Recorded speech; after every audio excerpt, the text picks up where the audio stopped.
scene of devastation, Anna. You know, this earthquake struck and woke up everybody in the area around Northern California at about 3:20, measured about a 6.0, and now we are seeing some of the significant damage here around Napa, about 7 miles from the epicenter in American Canyon. And I'm talking with Eric Housley, who's the owner here of the Ranch Market.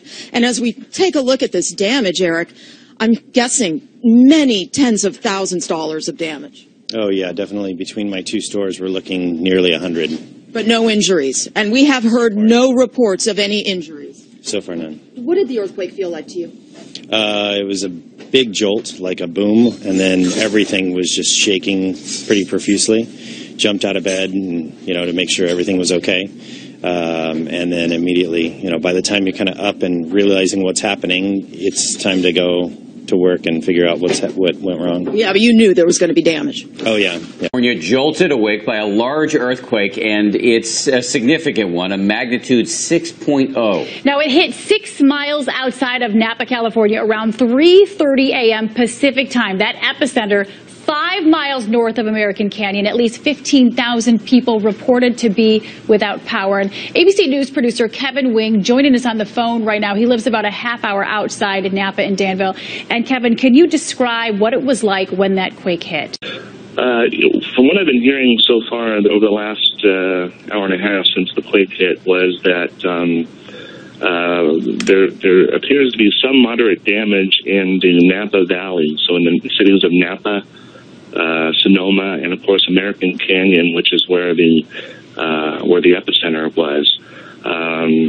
I've been on social media as well this morning on Facebook and Twitter. A lot of my friends happen to live in the North Bay area, in that area around Napa and Sonoma and American Canyon, and a few of them are saying that their kitchens are a mess. A lot of the dishes have fallen out of the cupboards.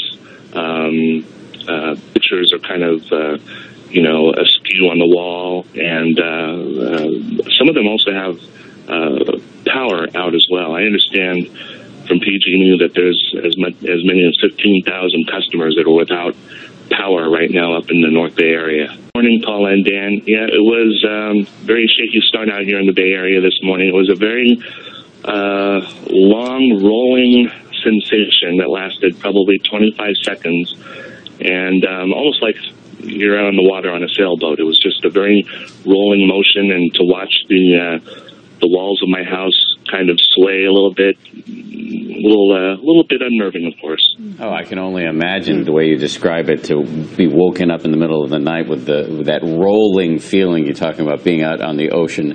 What are you hearing, though, about the extent of the damage in the area? Of damage inside homes that have damage inside. Thus far, we're being told that there are no reports of significant structural damage or injuries, and we have our fingers crossed that continues to be the case. But Kevin, let me ask you one last question. Are people in the area where you live, we know about San Francisco that there's a lot of preparation for this, we know in LA, but the people in the area where you live, north of San Francisco, generally prepared for this kind of tremor?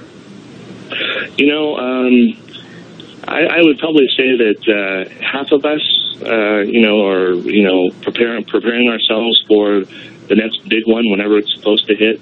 I think it's human nature, of course. The other half, will procrastinate and not prepare. Have all the emergency the kits available in their homes, that sort of thing. I have one in my closet, of course, and I know a few of my friends also are prepared as well. But it's probably